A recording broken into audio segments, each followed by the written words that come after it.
Boa noite, bem-vindos ao programa número 1 deste novo ano, de 2023, do Gente com História. Número 1 porque desde dezembro passado ainda não tínhamos feito mais nenhum programa. E hoje vamos começar com alguém que não está nada habituada a ser questionada, a estar desse novo ano em que vai estar hoje. Ela está e muito bem habituada a ser a entrevistadora, mestra destas coisas. Hoje inverte-se um bocado de papéis, se calhar não sei, vamos lá ver o que vai esperar. Pelo sorriso, já estão a ouvir que é uma senhora, uh, é uma senhora que é jornalista da Eclésia, que vive em Passo de Arcos, em Lisboa, na terra do Hockey em Patinhos. Uh, Boa noite, Ligia. A Ligia Boa noite, Silveira é a nossa Américo. convidada. Quero, antes de mais, agradecer-lhe o facto de ter aceito o meu convite, de estar connosco neste programa. E vamos começar o novo ano uh, falando de notícias, falando de jornais, falando de publicações digitais, falando de pessoas que escrevem, pessoas que vivem a vida de uma forma diferente daquilo que nós às vezes estamos habituados a conhecer. Porque o jornalista não é aquele que dá notícias más, é aquele que dá notícias sem ser esta ou aquelas. Tem que ser. Sensacionalistas. Exatamente. Sobretudo notícias que interessem e que ajudem as pessoas a descobrirem as realidades que nos cercam. Lígia, antes de mais, diga-me em breves palavras quem é a Lígia Silveira como pessoa. Américo, vamos sublinhar aqui o meu relativo desconforto de estar nesta posição, de facto.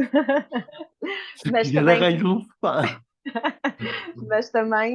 sublinhar aqui a sua simpatia e o acolhimento e a forma também como me quis deixar à vontade também para aceitar estar nesta conversa consigo. Vamos ver se de facto encaixe no Gente com História. Obrigada pela confiança, Américo, muitíssimo Já está obrigada. encaixada. Obrigada. Então, quem é a Lígia Silveira?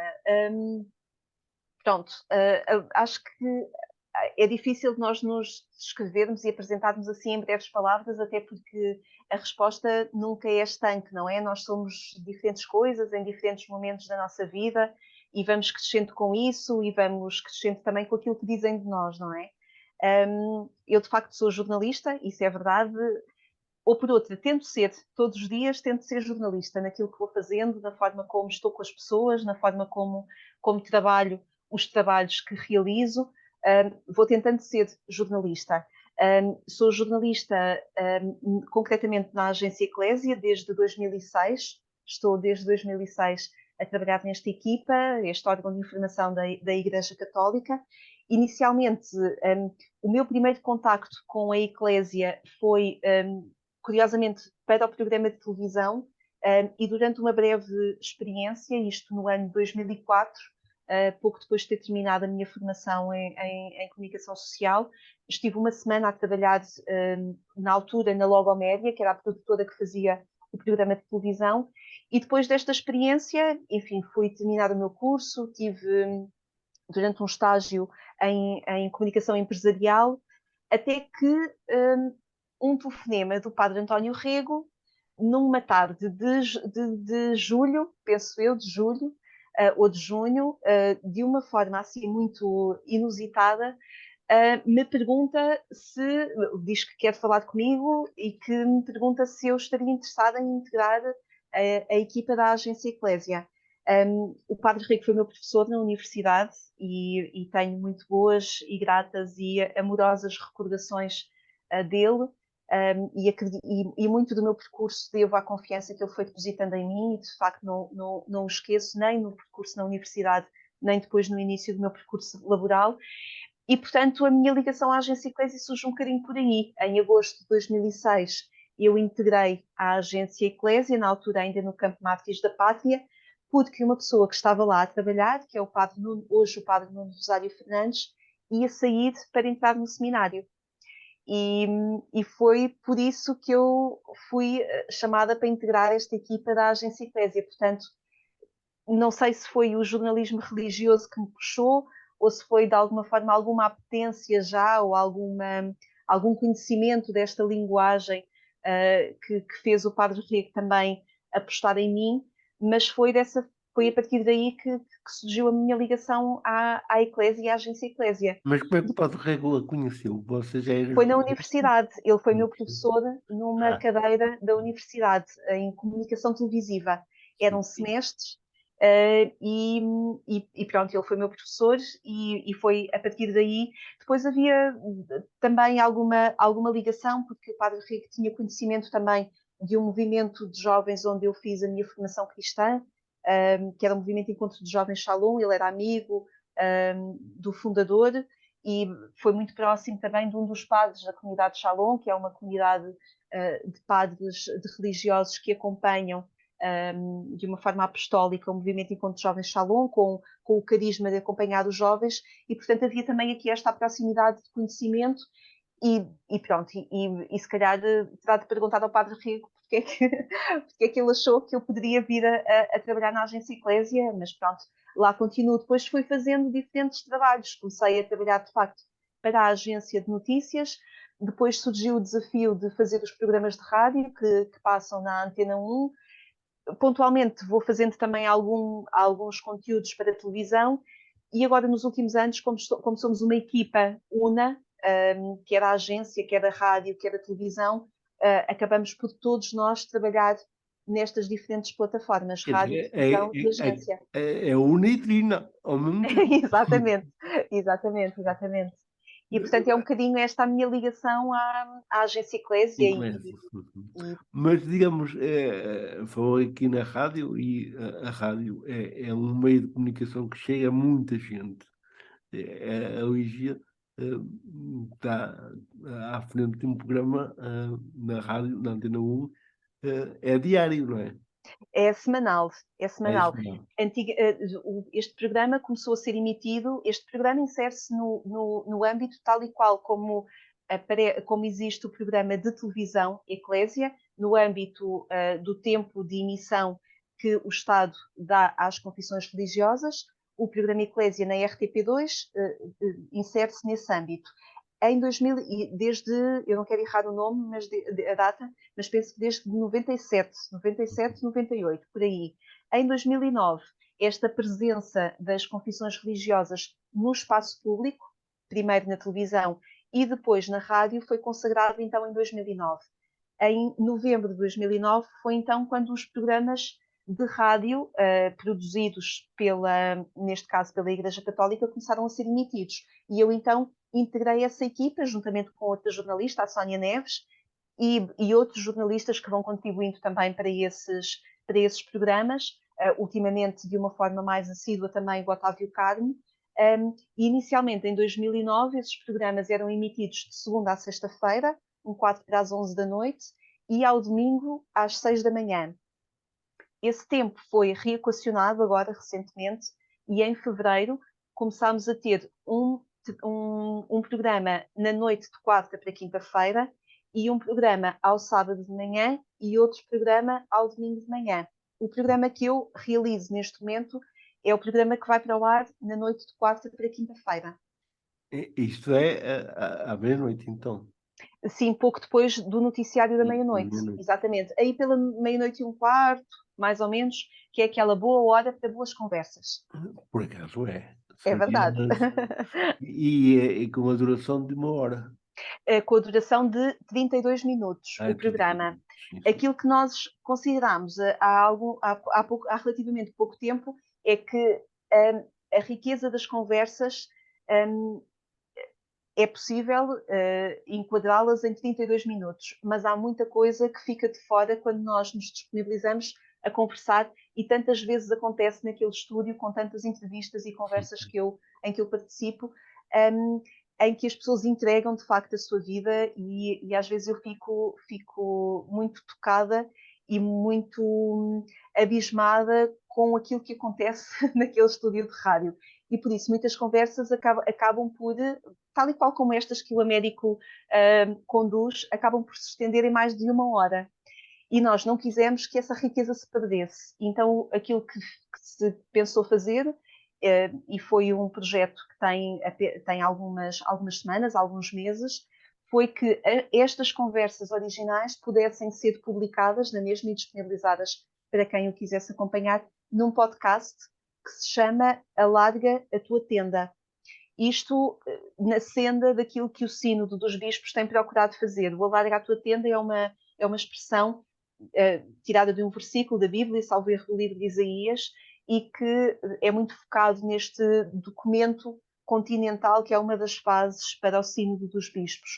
E esta ideia do Alarga a Tua Tenda é nós, de facto, escutarmos todos e procurarmos perceber em diferentes percursos, em diferentes dúvidas, em diferentes perguntas, como é que a Igreja se constrói.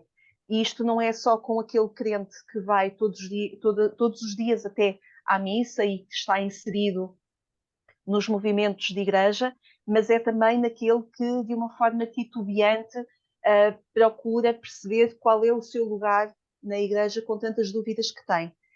E, portanto, o Alarga a Tua Tenda é este convite, precisamente porque percebemos que o conteúdo de uma conversa em que as pessoas se disponibilizam para conversar e entregar tanto da sua vida não podia ficar só em 32 minutos do programa de rádio que vai para o ar na Antena 1. E, portanto, estes conteúdos no original são depois disponibilizados a partir do site da Agência Eclésia. Uhum. O site da Agência Eclésia também tem espaço no YouTube ou é só na Antena 1 e na página da Eclésia? Tudo aquilo que nós publicamos, naturalmente, os conteúdos de notícia estão disponíveis a partir do site da Agência Eclésia. Sim, Todos sim. os vídeos que são feitos, reportagens, entrevistas, também os conteúdos que são emitidos no programa que passa na RTP2 ficam depois sempre disponíveis no YouTube e também numa secção que pode ser encontrada a partir do site da Agência Eclésia, assim como os programas de rádio também. Os programas de rádio estão disponíveis em formato podcast, concretamente este do Alarga a Tua Tenda, mas todos os outros que vão para o ar, quer ao sábado, quer ao domingo, fica tudo disponível online, nada é apagado. Apagado, sim, sim. Está disponível o primeiro programa de rádio que foi para o ar nos primeiros dias de novembro de 2009. Se quiserem procurar, com a minha voz titubeante e com a minha voz mais envergonhada e se calhar menos segura, esses conteúdos estão online.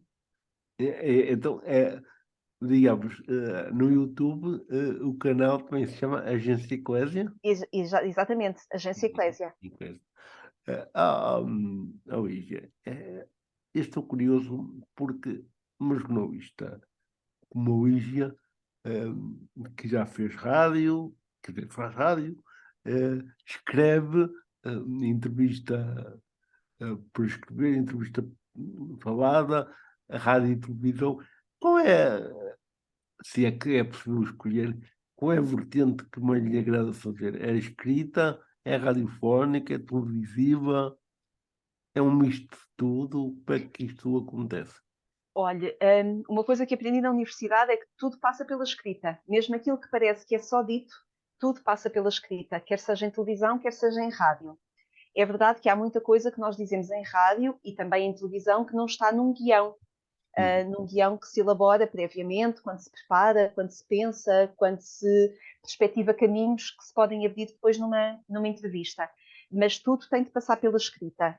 Agora, confesso-lhe que se me pergunta que género jornalístico eu gosto de fazer mais, eu teria de eleger, se calhar, a entrevista e a reportagem. Porque aquilo que tem sido a minha experiência e tenho de pensar, tenho de dizer que tenho sido feliz nestas entrevistas que tenho feito neste formato do Alarga a Tua Tenda, digamos assim, no formato que vai para o ar na Antena 1. Porque, como lhe dizia há pouco, quando as pessoas sentem que há um espaço para serem escutadas, para serem onde se partilha a vida, onde se entrega. Há algumas pessoas que eu recebo ali que me chegam a dizer: eu nunca disse isto, eu nunca disse isto noutras circunstâncias, já aconteceu algumas vezes. E também tenho de o assumir, e se calhar isto acaba por ser até uma avaliação pessoal e do meu percurso de fé, é que muito daquilo que se passa ali naquele estúdio são de facto verdadeiros tesouros, porque de facto as pessoas entregam e confrontam-se com perspectivas na vida delas e colocam por palavras coisas que já tateavam, mas que entregam ali de uma forma confiante e despojada. E, portanto, de facto acontecem ali, digo eu, e sou implicada nisso e completamente, pronto, corro o risco de estar a falar em causa própria, de facto. Mas acho que acontecem ali coisas bonitas e a entrevista tem essa capacidade. Eu li uma descrição de uma pessoa que teve num desses espaços, que é uma conversa entre duas pessoas onde parece que não se tem a pretensão de que alguém vá escutar. E, portanto, estamos tão disponíveis e tão à vontade para o fazer que só mais tarde é que nos damos conta que a entrevista foi gravada e tinha tanto de nós. E acho que isso é bonito e acho que nos faz falta espaços desses. É isso que eu tenho sentido. Olha, essa vertente de entrevistar, pronto, de fazer reportagem e entrevistar as pessoas,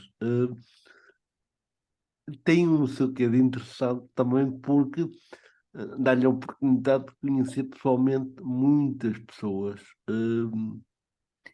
É você que as convida diretamente ou é alguém que sugere que o faça? Isto é um trabalho de De equipa, equipa, Américo. claro. Sim, sim. É verdade que sou eu que neste momento estou a fazer este programa, neste momento, mas é um trabalho de equipa e é um misto. Há sugestões minhas, há sugestões de Uhum. outros, depois há sim uma investigação a ser feita para preparar estes momentos, não é? Porque Uhum. são momentos preparados, tem de se perceber, quando nós partimos para uma entrevista, temos de perceber o que é que nos interessa abordar com essa pessoa. Temos de perceber até onde é que a outra pessoa também está disponível para entregar nessa Pois. entrevista. Uhum. Portanto, há um trabalho prévio a ser feito. E o trabalho de investigação é meu, é certo, mas há muitas sugestões de colegas, e ainda bem que assim é, porque senão eu não teria a capacidade de poder também, sozinha, pensar. Este é um trabalho feito em equipa, que parte da redação, e de uma forma geral, todos os conteúdos, quer para a televisão, quer para a rádio, quer para a agência, são feitos e pensados em equipa. E é fácil encontrar pessoas com história, com vida para partilhar na rádio, na televisão, seja como for, porque assim não é muito fácil uma pessoa dizer, eu vou ser capaz de partilhar esta experiência ou aquela, as pessoas inibem-se bastante. Claro, com Sente um certeza. bocado isso, ou nem tanto assim é. Deixe-me dizer isto também, Américo, neste tipo de entrevista nós também temos de estar preparados para que as pessoas não queiram entregar aquilo que nós gostaríamos que elas entregassem, porque nós temos de respeitar aquilo que é a vida Claro, delas. né? E como é E, que conseguem perceber isso? Que perguntas está feita, não é? sim, mas também eu tenho de falar por mim. Eu não deixo de fazer as perguntas que quero fazer e que sinto que são necessárias fazer. Hum. Agora, de todo, e concretamente neste trabalho, porque os trabalhos também são diferentes. Este é um género de entrevista que é diferente de uma entrevista a um responsável, imaginemos, até um responsável político, um responsável por uma instituição, em que está em causa determinado assunto que é necessário escrutinar. Sim, E sim, há perguntas das quais o jornalista não abdica e, obviamente, tem de as ver respondidas.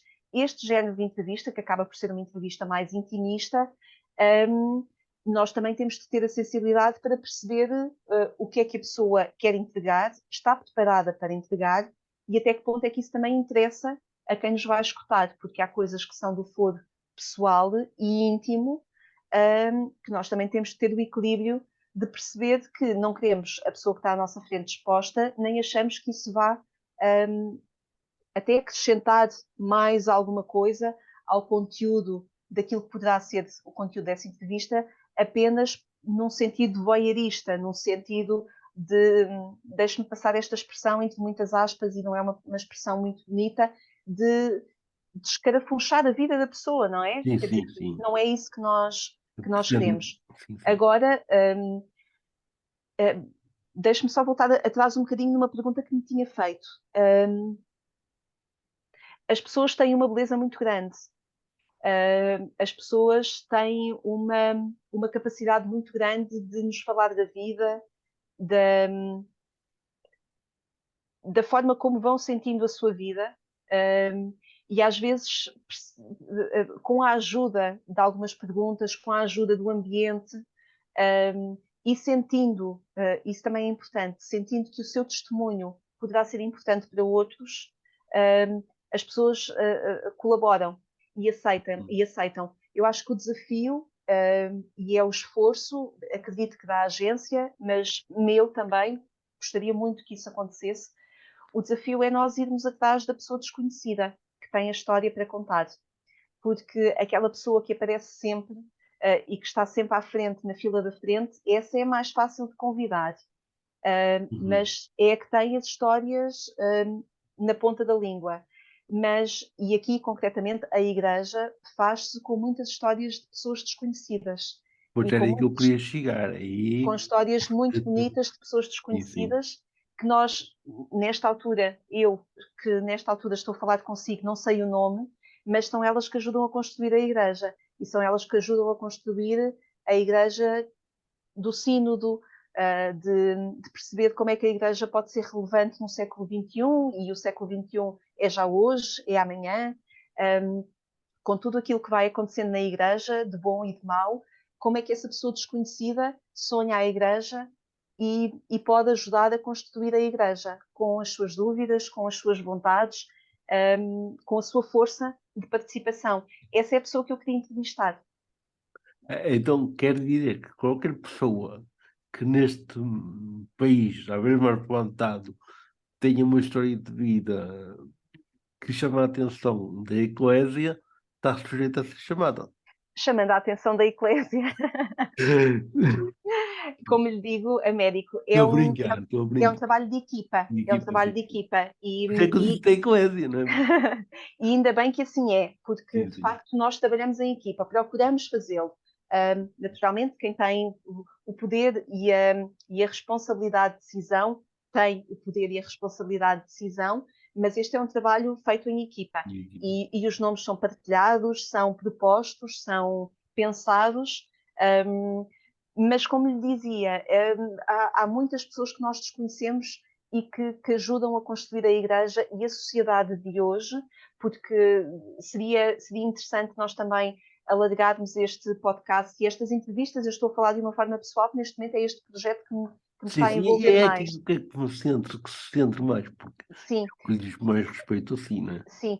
E de facto é muito interessante perceber, até junto daqueles que não estão tão próximos da prática cristã, mas que olham com respeito, com reconhecimento daquilo que vai sendo o trabalho da Igreja, e não me refiro apenas a um trabalho hierárquico, refiro-me ao trabalho de formiguinha que tantos cristãos vão fazendo todos os dias. Esse é o trabalho da Igreja. E que vale a pena ouvir essas pessoas que, não participando desse trabalho de formiguinha porque não se reconhecem nesta pertença cristã, mas olham porque entendem que se calhar a Igreja tem uma presença importante na sociedade e se calhar é importante ouvi-las também. Eu gostaria muito. Sim, sim. Mas é, é óbvio que o papel que a Luís assume de tentar realmente pôr cá fora o melhor da pessoa é uma tarefa árdua e exigente.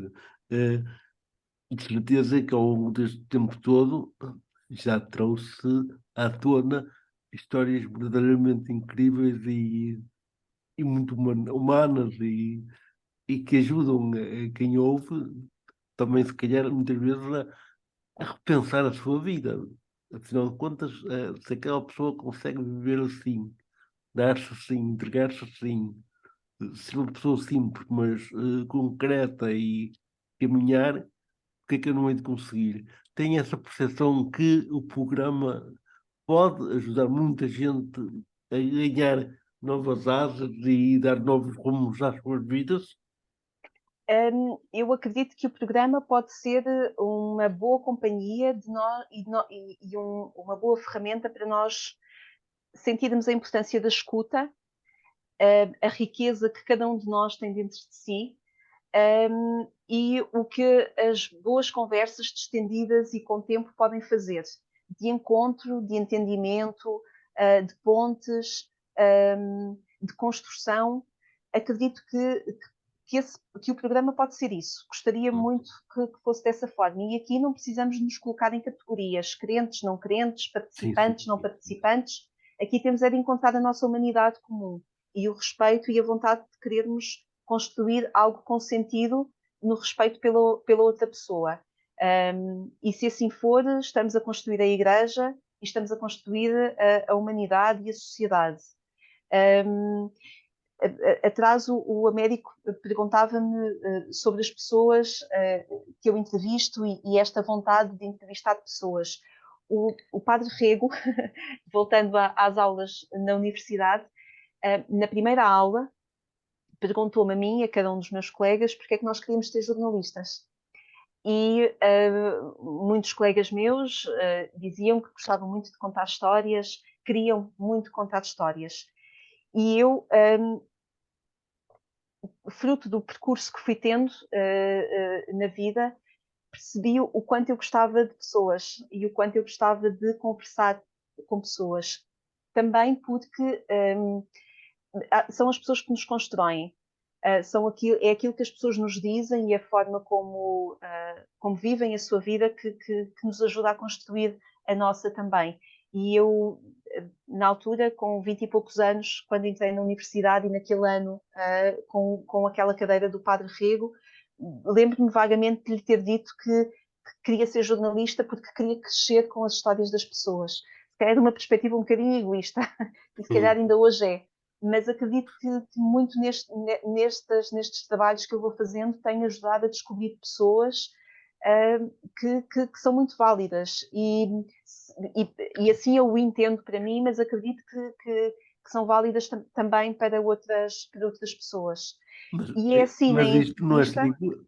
este egoísmo é relativo, porque você não se está a evidenciar, está a ajudar a que outras pessoas apareçam, surjam, mostrem aquilo que são capazes O de objetivo viver. é esse. É. Também porque na universidade, com um outro professor, ouvi dizer que o jornalista não quer notícia. E aqui estou a abrir uma exceção para falar consigo. Mas O jornalista, você aqui não é notícia, você aqui o jornalista não quer notícia, de facto. você aqui é gente com história, não é, É gente com não é notícia, história. é gente com história. É, mas um professor dizia isso, de facto, que o jornalista não é notícia. E Deus queira que nunca seja, porque quando é, nunca é. É por maus motivos, É geralmente é por verdade. maus motivos, sim, geralmente assim é. Mas de facto, a entrevista, e falávamos dos géneros jornalísticos, a entrevista permite isto, ir ao fundo da pessoa, esta entrevista, este diálogo, este caminho que se constrói na pergunta, na resposta, na nova pergunta que surge por causa da resposta, Uhum. é muito rico, é muito rico, e quando as Eu tenho pessoas essa estão experiência e é uma é riqueza muito rico. E quando imensa. as pessoas estão disponíveis para isso, é muito rico. A reportagem ajuda a também colocar os 5 sentidos do jornalista no trabalho.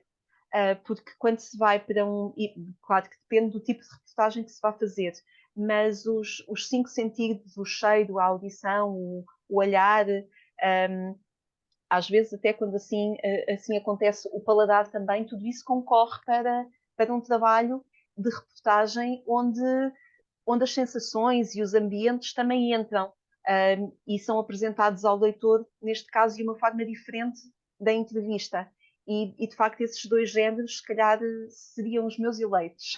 É engraçado que nos seus 5 sentidos nunca fala do quinto, que para mim é o primeiro, que é o tato. que é o tato, também é muito importante.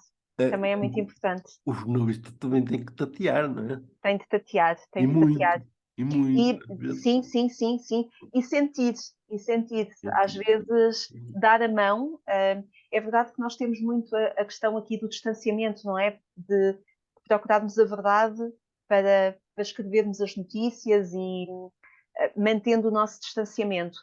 Mas nós somos humanos, não é? E tudo aquilo que nós escrevemos é necessariamente também a partir do contexto que nós procuramos, da forma como olhamos para as coisas, e portanto há sempre aqui um lado também pessoal que se envolve, que se quer distanciado, mas há sempre uma visão da pessoa, do jornalista que está na peça. Há sempre. Já lhe aconteceu, ao entrevistar alguém, eu não estou a perguntar quem, nem isso interessa, sentir-se comovida, tocada de forma especial, quase que uma lágrima quase que cai e é muito difícil não cair. Já lhe aconteceu isso? Já, já, porque nós somos humanos, não é? Uhum. E quer dizer, quando nos entregam a história de vida, a história de vida naquela altura, não é? Porque a vida das pessoas é tão rica que nós somos o acumular e a soma e a multiplicação de todas as experiências pelas quais passamos, não é? Mas quando numa entrevista focamos determinado aspecto que em si é comovente, claro, claro que sim, e aí temos de respirar fundo e, e aconteceu não há muito tempo. E, e, e aconteceu algumas vezes não há muito tempo. E nessas alturas a gente respira fundo e pronto, e a pessoa que está à nossa frente também percebe que nós somos humanos. Isso é Interessa, importante, não é? Que a pessoa sinta isso também. claro que sim. Interessa também é não ficar nessa emoção e perceber aonde é que nós queremos chegar com esta emoção e com a entrevista que estamos a realizar, não é? Porque não podemos ficar na emoção e porque não é só isso que nós queremos entregar à pessoa que nos está a ouvir ou que nos está a ler, Exatamente. não é? Não podemos é ficar aí. Agora, sim, já aconteceu. Temos é de continuar a caminhar e procurar a próxima pergunta e perceber que dimensão é que nós vamos dar a essa emoção que está a acontecer à nossa frente. Sim, porque às vezes não se pode parar, não se pode mudar de repente a conversa, porque ainda era pior, não é? Tem que ter uma certa continuidade, e aí isso às vezes é que é demasiado exigente também.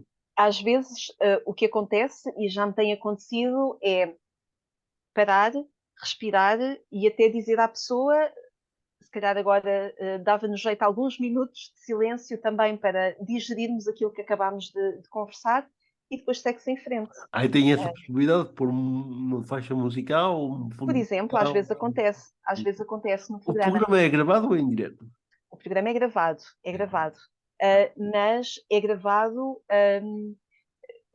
mas lá está, como lhe dizia, das versões originais, eu não costumo cortar aquilo que acontece. Nas versões Ótimo. originais fica o que gravámos. Naturalmente, aquilo que edito nas versões originais, neste caso, quer dizer, edito um som demasiado alto e que está ali a bater e não pode ir na rádio, Sim, ou sim. edito uma tosse ou ai, o que é que me perguntou que Sim, agora perdi-me na conversa, agora mas fiquei. o conteúdo normalmente não é alterado, é só esses pequenos Não, trechos. não é.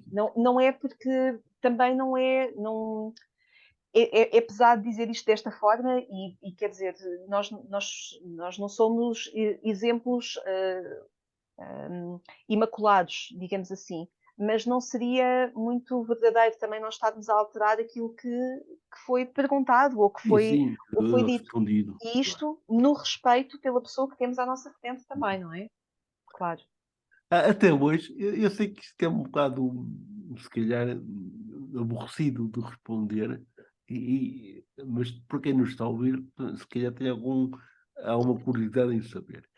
Neste grande leque de pessoas com quem já tive a oportunidade de entrevistar, de falar, de estar, há assim alguma pessoa, eu não gostaria de destacar, mas que lhe tivesse dado um especial gozo contactar, falar com a pessoa. Eu sei que para si todos são importantes, todos têm interesse, mas há sempre alguém que nos disse alguma coisa. Não quero que diga o que é, não vamos estar aqui agora, não é? Se calhar não é conveniente, mas houve assim algum entrevistado em particular, o Papa ou sei lá, alguém O Papa, nunca conversei com ele. que é uma pena, não é? Nunca conversei com ele, não. Mas houve assim uma personalidade que não é por seu cargo, nem é pela sua posição social, mas pela sua história em si, que lhe tivesse realmente dado um gosto especial, particular, fazer o programa com aquela pessoa. Olha, há pessoas que eu vou descobrindo e que não as conhecia de lado nenhum e que as vou descobrindo agora com estes programas, com estas entrevistas que estou a fazer. E pronto, que não as conhecia e que fico de facto tocada pela forma como se disponibilizam para falar comigo, não colocam reservas, ficam até muito tocadas de nós nos lembrarmos e irmos ouvir. Um, eu acho que acabo por conversar mais com pessoas desconhecidas do que com grandes nomes conhecidos da atualidade. Assim, das pessoas mais conhecidas com quem eu conversei, isto de facto não é uma hierarquia de importância. Sim, sim. Aqui há uns anos atrás, há muitos anos atrás, e isto tem jeito de reportagem, e na altura que trabalhava para. Foi um trabalho realizado, escrito para a agência Eclésia, acompanhei um grupo de peregrinos a TZ. Isto, salvo erro, no ano de 2008 ou 2009, penso que 2009. Acompanhei um grupo de peregrinos a TZ e lá tive a ocasião de entrevistar o irmão Aloíse, que é o atual prior da comunidade que substituiu o irmão Roger, o fundador da comunidade TZ. E lembro-me que na altura aquele momento foi impactante, porque a entrevista aconteceu no quarto do irmão Roger, e eu nunca tinha estado presencialmente, não conhecia o irmão Roger, e era o primeiro momento que ia estar com o irmão Aloíse. E ele, numa simplicidade muito grande, recebeu-me no quarto do irmão Roger, que era do irmão Roger, com uns biscoitos e um sumo de uva em cima da mesa. E o quarto estava tal e qual, parecia, tal e qual como se o irmão Roger tivesse habitado aquele quarto na noite anterior, com livros espalhados nas estantes, arrumado, claro, e, e não foi um momento muito grande, mas foram cerca de 20 minutos de conversa, com uma simplicidade e uma serenidade muito grande. A transparência dos olhos azuis do irmão Aloíse me falavam de um mundo que ele procurava conhecer, mas de uma simplicidade muito grande, porque esse mundo grande que ele conhecia chegava ali a TZ também. E isso para mim foi um momento marcante e foi uma entrevista que eu gostei muito de fazer. Um, Neste momento, estamos-nos a aproximar a passos largos da JMJ Lisboa sim, JMJ, 2023. sim. Uh, eu sei que a Lígia já participou numa jornada, pelo menos. Quando participou da Numa, sim. jornada, foi em França, não é? Foi em Paris, em Em Paris, 97. sim, assim. Sim. Ainda não era jornalista, aí era Ainda não era, e nem sonhava ser jornalista na ser altura. jornalista. Depois de ser jornalista, nunca mais se envolveu na cultura ou em estar em alguma jornada, em alguma missão, como voluntária ou como profissional. Nunca lhe aconteceu esse desejo, Não, não. Quer dizer, às vezes não é só desejo, é sermos escalonados para fazer esse trabalho ou não. mas gostaria. Eh, sim, gostaria. Já houve, entretanto, outras Jornadas Mundiais da Juventude. Eu não tive a ocasião de estar nelas. De facto, em 97, quando eu fui como jovem ainda, nem sequer estava na universidade e não, foi numa altura que eu não sabia de que forma é que sonhava a minha vida profissional. Depois o jornalismo apresentou-se um bocadinho mais tarde, mas tive de facto essa experiência da Jornada Mundial da Juventude em 97 com o Papa João Paulo II. Depois tive a ocasião de acompanhar as viagens quando o Papa Bento XVI veio a Portugal, em 2010, também a visita do Papa Francisco em 2017. Tive a ocasião também de acompanhar um pouco daquilo que foi o encontro europeu de TZ em Lisboa. Foi nessa altura que eu fiz foi um dos primeiros trabalhos que fiz para a Eclésia, foi nessa altura do encontro europeu de TZ em Lisboa. E já tive a ocasião de ir acompanhando algumas atividades assim grandes da Igreja Católica, dos movimentos, das pastorais, da pastoral juvenil, que geralmente são assim grandes acontecimentos e grandes envergaduras, digamos assim, mas acompanhar uma Jornada Mundial da Juventude nunca fiz. Estar uma semana em TZ, por exemplo, ou também como me aconteceu fazer reportagem durante uma peregrinação a Santiago de Compostela, que também fiz. Pronto, também foi muito interessante e é um trabalho que também olho para ele com agrado. Também já há alguns anos que o fiz. Mas quando esteve em Paris, que recordações guarda dessa jornada? Olha, guardo o espanto. O espanto da juventude que se afirmava católica e que se afirmava naquele momento, naqueles dias de agosto de 97, com o Papa João Paulo II, junto à Torre Eiffel, no Champ des Mars, ou depois na vigília e na missa final. Guardo esse espanto de ver tantos, e eu acho que essa é muito a oportunidade de participar de uma Jornada Mundial da Juventude, porque nós estamos na nossa periferia, estamos no nosso movimento, às vezes na nossa capelinha, e entendemos a Igreja à nossa medida, nas nossas atividades, nas nossas visões e nas nossas participações. E a Igreja é muito ampla. E se nós tivermos ouvidos e tato, como dizia o Américo também há pouco, tato, ouvidos, visão, até braços, não é? Para abrir, porque se está disponível para essas oportunidades, aí percebemos o quão a experiência de igreja é diferente da nossa paróquia e do nosso grupo. E a Jornada Mundial da Juventude é muito essa oportunidade, de facto, de nós percebermos outros semelhantes a nós, diferentes de nós, que vêm de percursos, países, interrogações diferentes da nossa, mas que estão ali como nós e que dão corpo a uma oração, a um cântico, e isso toca, isso mexe, isso inquieta-nos, isso não nos deixa iguais. E, Pois, e, eu de, faço ideia. e de 97 eu tenho muito essa sensação de ser confrontada com uma dimensão de igreja da qual eu não tinha noção. E é muito interessante que depois disso, isso foi em 97, e depois em 2000 tive a ocasião de ir com um grupo de portugueses ao Congresso Eucarístico Internacional a Roma.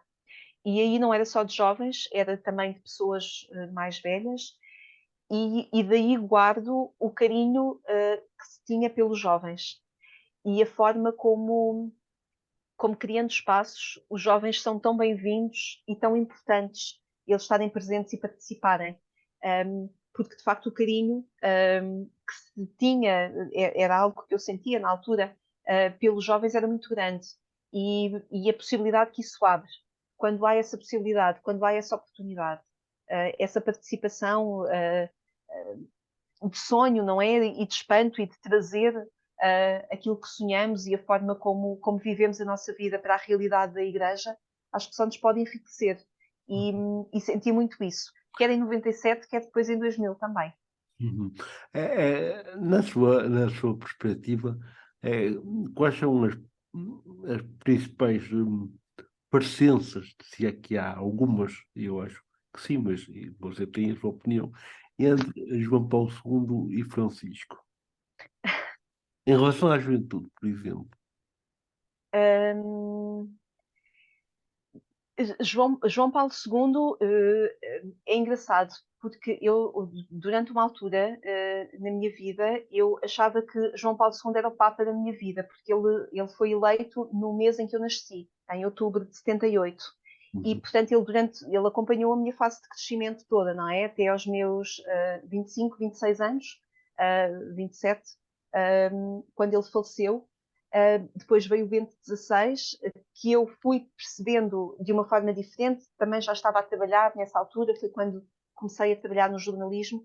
E agora o Francisco. Eu fui identificando diferentes formas e também a posteriori vou lendo aquilo que foi o pontificado e a, e a personalidade dos papas, agora a priori, agora a posteriori, de uma forma diferente. Uhum.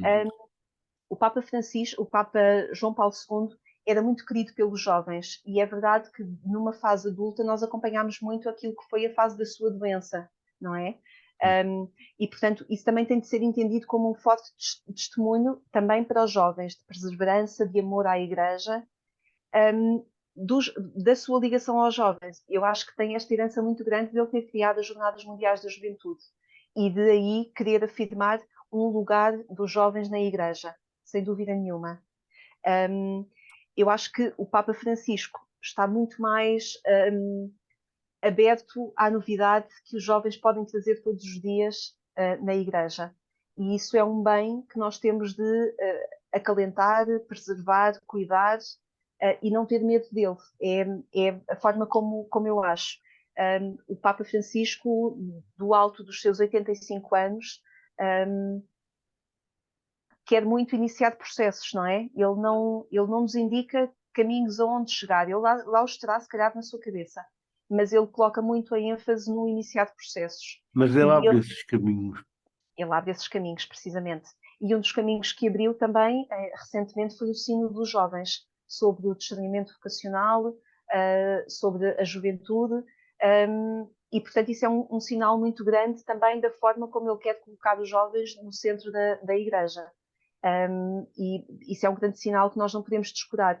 Agora, independentemente da forma como, até pessoal, até humana, como os papas se relacionam também com os jovens, eu acho que nós temos uma riqueza muito grande, independentemente do tempo em que o Papa Francisco irá continuar como Papa connosco.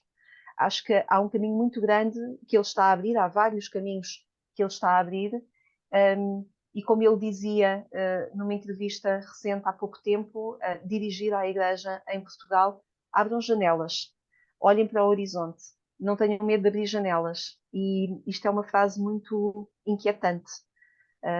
Abram janelas é muito inquietante, é muito desafiador. Tínhamos nós a capacidade de perceber exatamente o que é que isto implica. Uhum.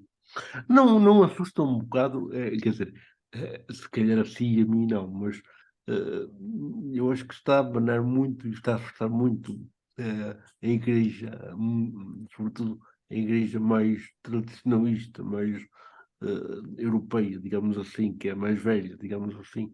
Uh, Estas grandes aberturas que o Papa Francisco está a fazer em realidades que antes eram quase proibitivas, falaste delas na igreja, como os recasados, portanto, os divorciados, os recasados, a população homossexual, a deficiência que já começou a ser falada com João Paulo II, não fosse ele o, o, o pai da pastoral da saúde e também da mensagem do Dia Mundial do Doente, da criação do Dia Mundial do Doente.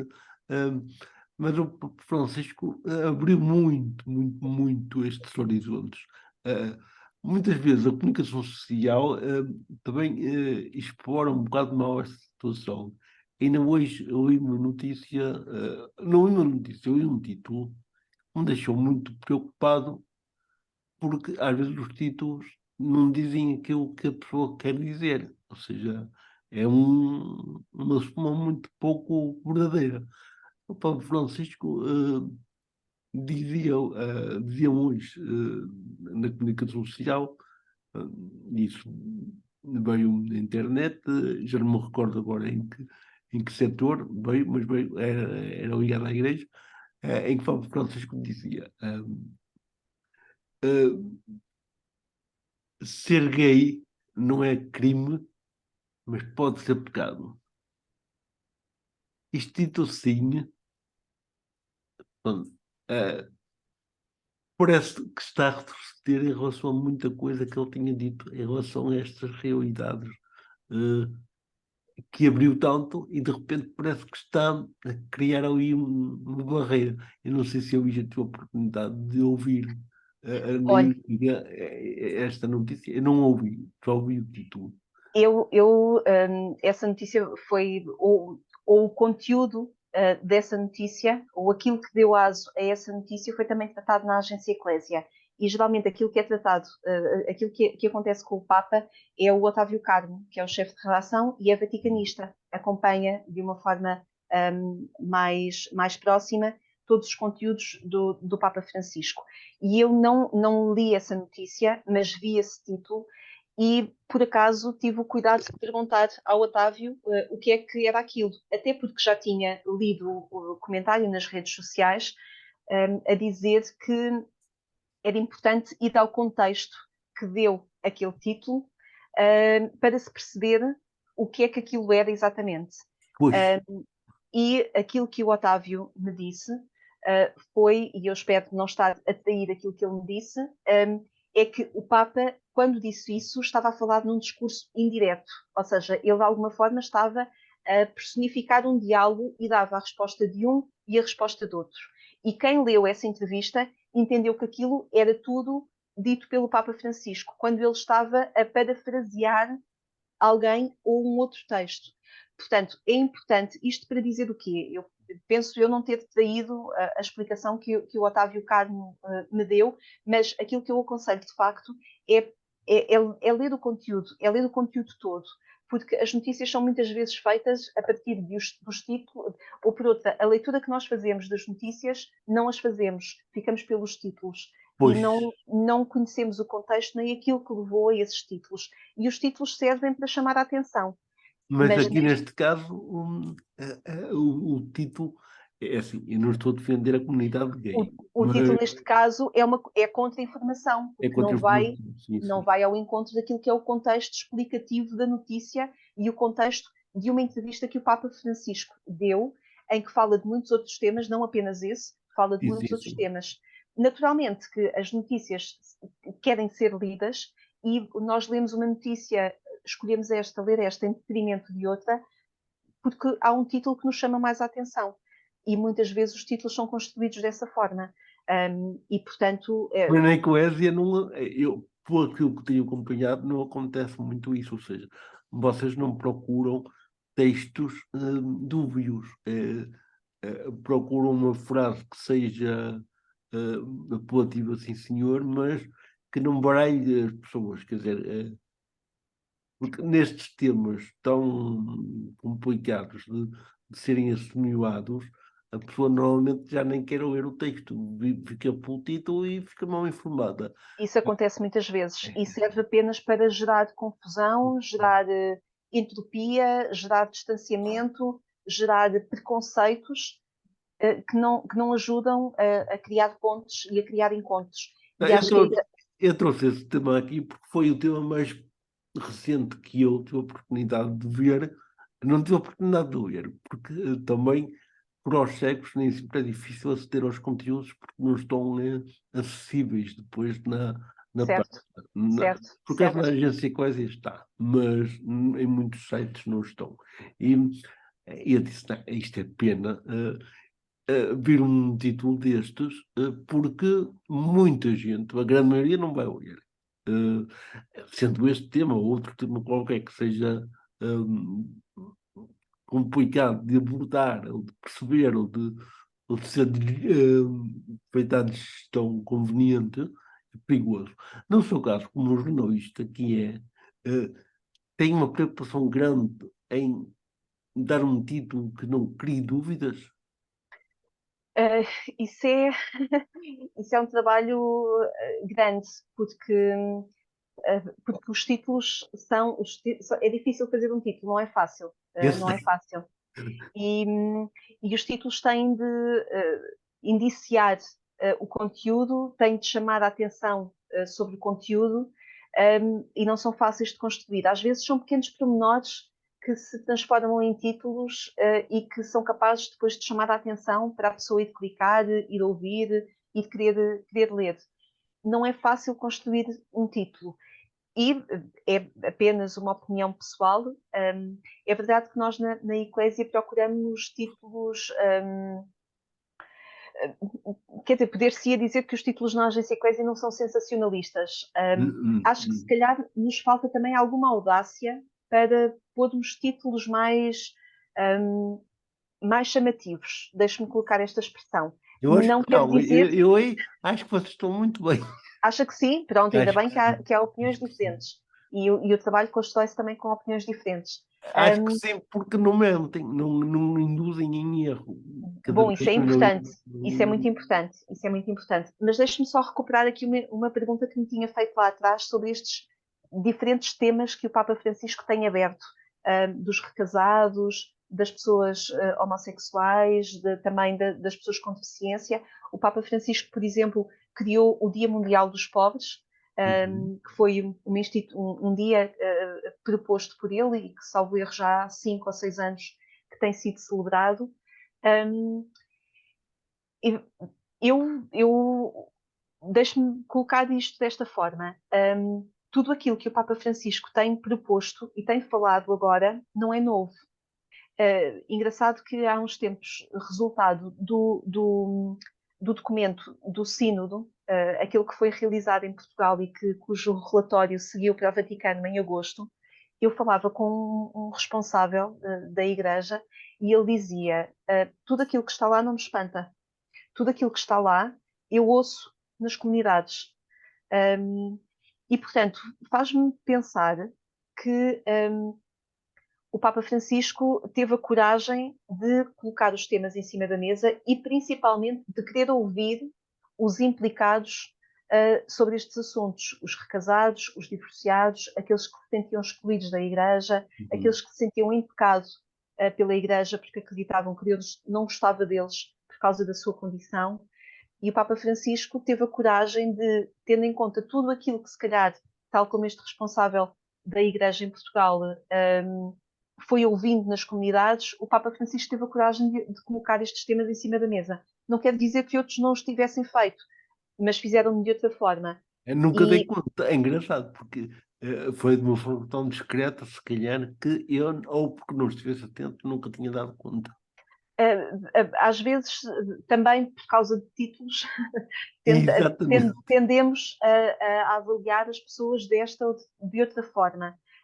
Quando pensamos, por exemplo, em Bento XVI, que teve um pontificado fechado, se calhar valeria a pena, e que teve em algumas situações, eu não acompanhando o pontificado de Bento XVI, ou aquilo que foi a atividade do Papa, porque não é o meu trabalho direto, terá tido atitudes mais fechadas, sem dúvida nenhuma. Mas também aquilo que se foi reconhecendo após a morte do Papa Bento XVI é que muito daquilo do caminho que o Papa Francisco está neste momento a fazer teve raízes em algumas ações ou alguns temas que o Papa Bento XVI ia, ia, ia propondo ou ia abrindo caminho com possibilidade de se percorrer. Eu nunca mais me esqueço de um encontro em Assis, onde o Papa Bento XVI fazia memória dos encontros de Assis que o Papa João Paulo II fazia. E para Uhum. esse encontro em Assis, o Papa Bento XVI convidou ateus, agnósticos e pessoas não crentes. E lá ele disse que muita ele não disse culpa, eu não me lembro exatamente da palavra, mas deixe-me colocar esta expressão. Muita da culpa de alguns não crentes não acreditarem em Deus tem muito a ver com a forma como os crentes e os católicos falam de Deus. Eu E sinto isto é, baixo. e isto é preciso coragem para o Claro, afirmar também. claro, E é claro. preciso coragem para convidar estas pessoas para este encontro de escuta e de diálogo.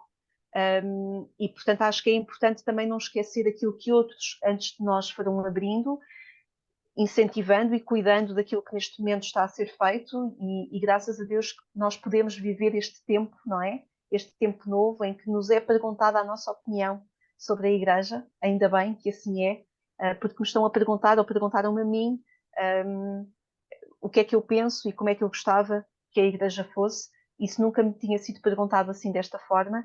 A Uhum. mim, enquanto pessoa, não enquanto jornalista, a mim, Sim, enquanto sim, sim, pessoa, sim, sim. neste processo sinodal, e portanto acho que temos de cuidar muito bem disto que está a ser construído e ensaiado e feito, e aberto como proposta, não é? O Papa Francisco, como dizíamos há bocadinho, ele está a abrir processos e cuidemos destes processos. E também temos que ter em conta, e isto é para comentar, se quiser, o contexto da época em que cada Papa está envolvido e também a nacionalidade. É muito diferente ser um Papa de origem latina, americana, um Papa Francisco que é argentino, de um Papa Bento XVI que é germânico, ou de um Papa João Paulo II que veio da Cortina de Ferro. Portanto, Sim, claro, são realidades completamente diferentes, claro, claro. nacionalidades diferentes, E não é? aí se jogam também questões de personalidade, não é? Quando Sem nós dúvida. víamos o Papa Bento XVI na varanda de São Pedro com aquelas vestes pesadas, assumimos como uma pessoa do aparelho, da estrutura, não é? E se calhar ele não teve a capacidade de dizer eu não quero isto, não coloquem isto em cima de mim, porque se Sim, calhar sim. nunca se tinha ousado fazer isso. E já o Francisco tinha coragem para E isso. o Papa Francisco assumiu dessa forma e apresentou-se ao mundo de uma forma diferente, não é? E Aliás, tem, foi logo no primeiro dia que começou a pôr um ritmo diferente na maneira de se apresentar, sim, na sim. escolha dos aposentos, na escolha da maneira de se vestir, de se calçar, de Sim. estar, de falar, de comunicar. Oh, Luís, tenho uma partida para si. Ai. É, porque assim, eh, porque você é jornalista, porque você gosta de perguntar, até agora esteve a responder. Se você pudesse fazer uma pergunta ao Papa Francisco, que pergunta lhe fazia? É claro que ele não vai responder, não vai ouvir, mas vamos ouvir nós. Vamos ouvir nós. Isto que eu era boca como jornalista. É, não é? Eu É, não sei, é? eu sei que ia acontecer, é fácil acontecer isso, porque não estava a contar, como é óbvio. Hum, olha, aquela que me veio imediatamente à cabeça, não sei se seria a mais óbvia e a mais oportuna, era quem é que eu gostava de ver na cadeira de Pedro, Eu a estava continuar estes processos. a pensar nisso. Pois, porque Não eu sei se acho seria a mais óbvia, e até se ele responderia. Ele ia chutar para canto, não me ele não ia parece, responder. não me Ele não ia parece, responder. não me fazia Hum, muita parte da época. essa foi assim aquela que me veio assim à cabeça. Era E depois precisamente o que eu fazia. que ele tem aberto tantos processos, não é? Ele tem Sim, aberto sim, sim. tantos caminhos que muitos nos perguntamos o que é que, aonde é que eles vão dar, não é? Onde é que estes processos vão dar, onde é que estes caminhos vão dar e que continuidade ou não é que eles vão ter. E portanto acredito que alguns nos perguntemos sobre essa questão. Não sei se seria mais pertinente e acho que ele até não a iria responder. Mas Não, assim de repente foi o que me veio à cabeça, Américo. mas as perguntas nem sempre são para responder, são para chapadas, não é? Há uma pergunta, engraçado, há uns tempos atrás, numa entrevista, houve uma jornalista que perguntou ao Papa Francisco o que é que ele diria perante. Eu penso até que foi por causa da guerra na Ucrânia. O que é que ele diria perante aquilo que estava a acontecer? E ele fez silêncio. E foi um silêncio muito ensurdecedor Pois, e, é e um muito costume, tocante ao mesmo tempo. é um costume dele, é realmente que já disse tanta coisa e não é fácil dizer mais do que eu já disse, não é? Sim, Mas, Lígia, e agora que estamos numa reta final da nossa conversa, eh, eh, não é fácil ser jornalista cristã nos dias de hoje, porque a Igreja está sempre eh, a ser alvo de notícias menos boas, de notícias até muito terríveis, por causa de vários processos que há de pedofilia, pronto, de assédios sexuais e Luís, não, como católica, não só como jornalista, sobretudo como católica, não me parece que de repente que este tema, esta questão também está a ser muito aproveitada pelos meios de comunicação social, pelas pessoas que querem mudar tudo de repente para ser tão falado. É que parece-me que são notícias a mais sobre um caso que durante muito tempo ninguém disse nada.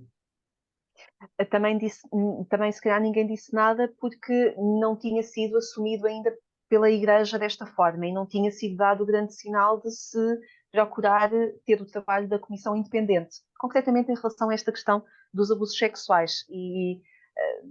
Portanto, esse é um trabalho que me parece que também ser do interesse público acompanhá-lo.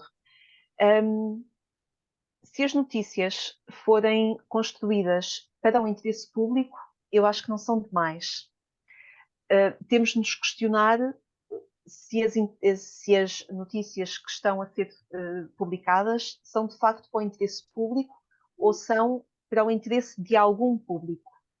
E de algum público também diretamente ligado a alguns meios de comunicação social.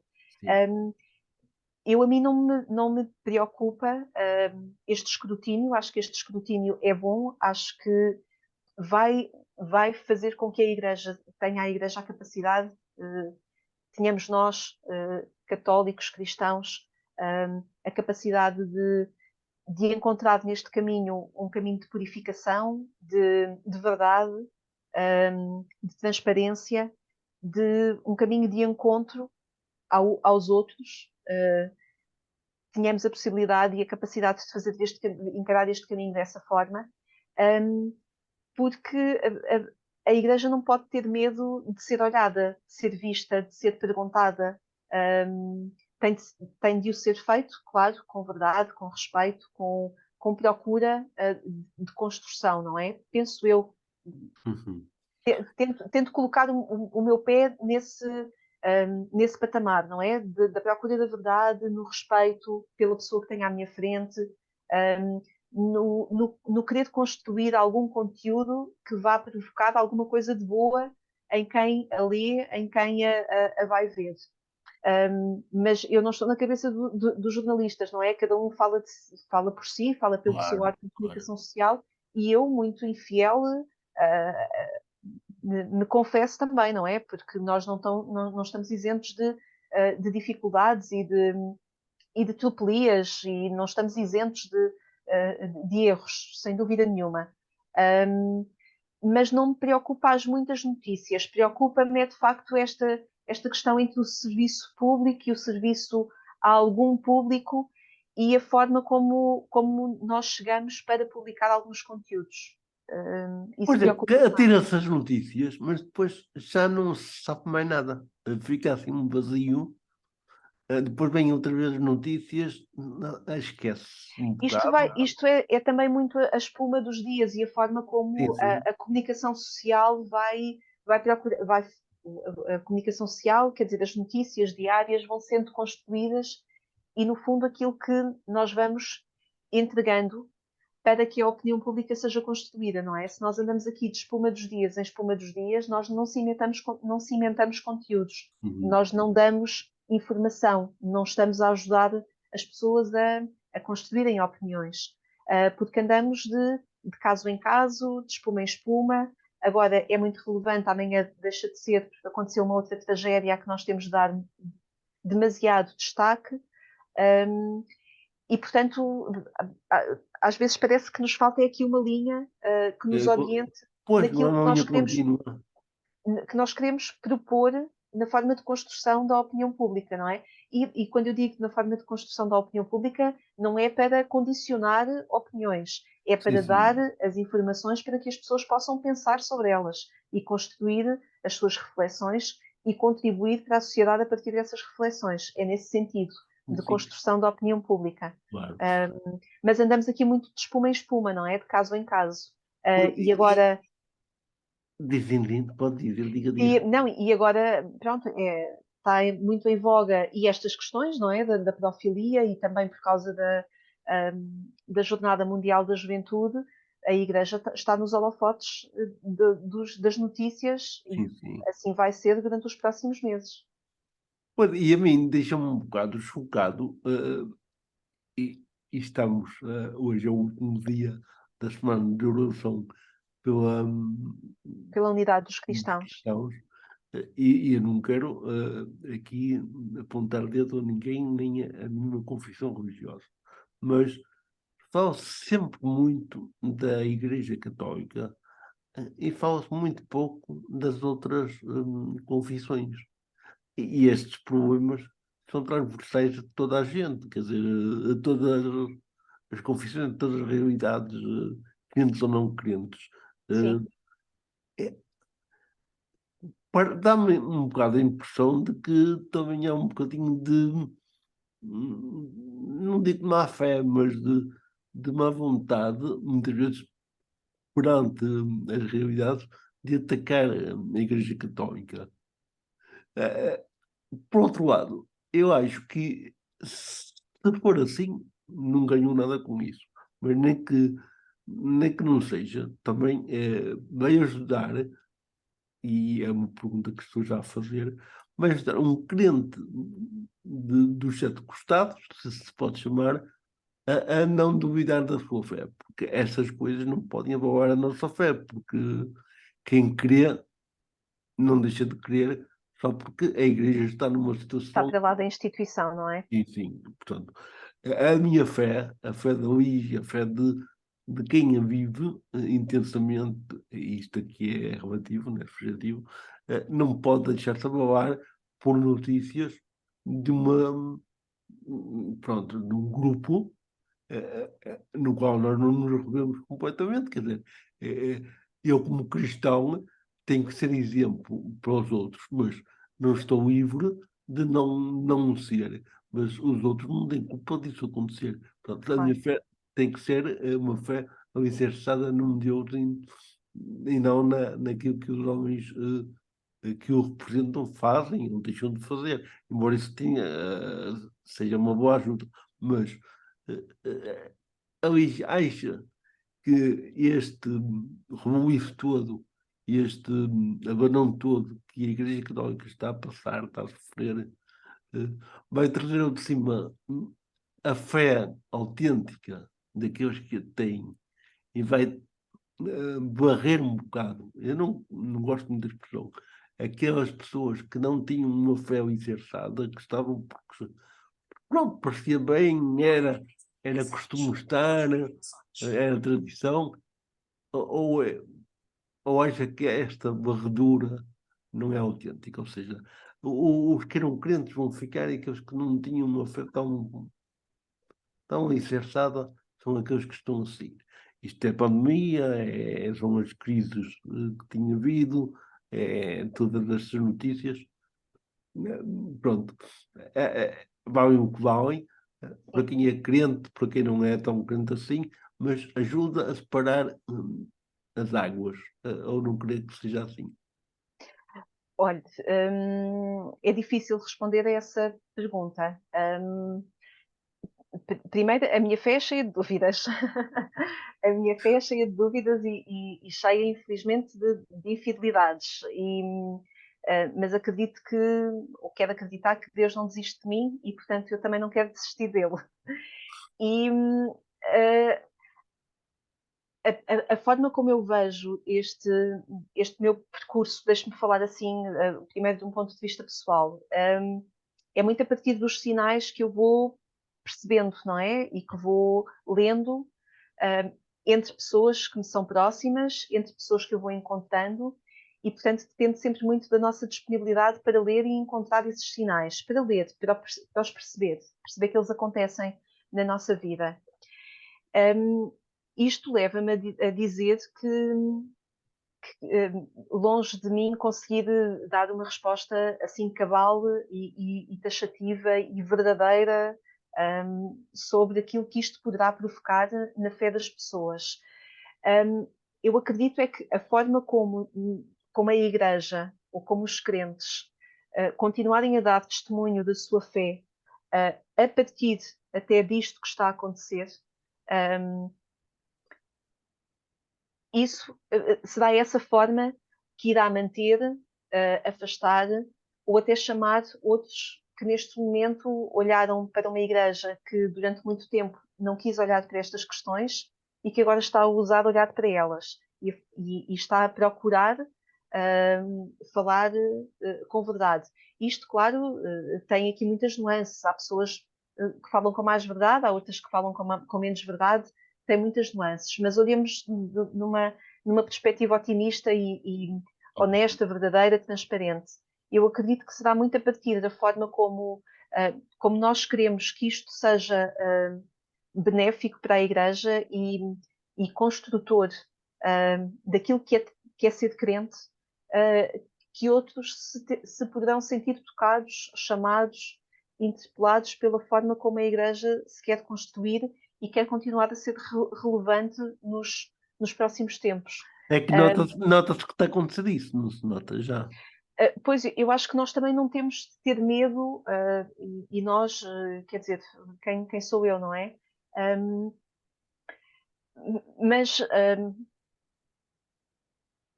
eu acredito que isto que está a acontecer, é verdade que quem olha para nós com desconfiança, se calhar irá olhar sempre. Mas também acho que não podemos ter a pretensão de saber ler todos os impactos que qualquer ação irá ter nos outros. Acho que não podemos ter essa capacidade ou essa autoridade. Aqui há uns tempos um padre amigo meu dizia que nós não sabemos aquilo que Deus faz com as nossas Ave-Marias mal rezadas. E, portanto, nós não sabemos de facto o impacto que as coisas vão ter na vida dos outros. E não podemos acalentar a ideia de que eu sou capaz de ler todos os sinais ou todas as consequências daquilo que está a acontecer, do que aquilo que está a acontecer poderá vir a ter. Mas quero acreditar que a forma como os fiéis que não têm receio de olhar para a sua fé e falar dela com todas as dúvidas e com todas as incertezas e com todas as alegrias e com todos os sinais que vão encontrando no seu caminho, eu acho que é isso que irá tocar outros, independentemente dos períodos mais tristes que a Igreja possa estar a atravessar. Estes períodos acho que só nos podem ajudar a perceber que papel é que nós temos a contribuir na Igreja e que Igreja é que nós queremos construir. Uma Igreja de todos, transparente, respeitadora. Acho que tem de ser por aí. Não sei se respondi à sua pergunta, Américo. Sim. Mas Respondeu. mas quer dizer, é-me difícil perceber que impacto é que isto poderá ter. Espero que tenha este. Mesmo que alguns saiam, os que vierem estarão convictos que a Igreja se constrói todos os dias e se constrói muitas vezes no silêncio e onde dois ou três estiverem, com pequenas experiências, com pequenos encontros, mas com verdade e transparência e com acolhimento, com um verdadeiro acolhimento onde todos de facto tenham lugar. Pois, eu acho que isso é o importante, é que realmente as crises são sempre uma oportunidade de crescimento e que esta seja a realidade que vai acontecendo nos nossos dias, que no futuro traga uma luz nova sobre a Igreja e sobre Cristo, sobre Deus, porque vai dar a oportunidade a que muitos homens e mulheres que até agora tinham andado arredados da Igreja consigam encontrar uma oportunidade para regressarem ou começarem a ir ao culto, que até aqui não iam. Tudo isto tem desafios. Sim. É bom ouvir alguém como a Lígia falar destes temas tão delicados e tão sensíveis. Eu tento tatear estes temas. Sim. Eu ando a tatear. E eu quero agradecer à Lígia realmente a capacidade que teve de responder às perguntas, muitas vezes delicadas que pus, mas era a minha missão, era realmente Sim. que, Obrigada, Américo. que a Lígia desse a conhecer a sua outra face, não aquela face visível de cada programa que faz, mas é aquela face que não aparece porque ninguém lhe pergunta, não é? Sim. Espero que as perguntas sejam entendidas e expostas por quem vai assistir a esta conversa que tivemos. E quero agradecer imenso a sua disponibilidade, mais uma vez, estar ao dispor de qualquer coisa que seja necessário esclarecer, que haja alguma dúvida, o canal está aberto. Muito bem. Américo, eu é que agradeço a sua confiança de me chamar para este espaço. Muitíssimo obrigada por pensar que eu posso fazer parte desta gente com história. Agradeço muito o desafio e o convite e deixo-me dar-lhe os parabéns por este espaço que vai construindo e vai criando. É, é com iniciativas destas que a gente também vai construindo os nossos dias e, a pouco e pouco, a sociedade e a igreja que sonhamos. E muitos parabéns. Obrigada. Pelo menos uma mulher da igreja que até é jornalista, deu voz, uma pessoa que é deficiente, sem barreiras, sem tabus, sem problemas. Há outros que vão dando também. Há outros Sim, que sim, vão dando. mas Há outros a que vão mim dando. interessa-me, com quem estou a falar no momento, Muito bem. e em nome deles, e no nome, também em nome de quem normalmente não tem voz, e em nome daqueles que nos dão voz, muito obrigado. Obrigada eu, Américo. Muitíssimo obrigada. Um bem-aja, obrigado.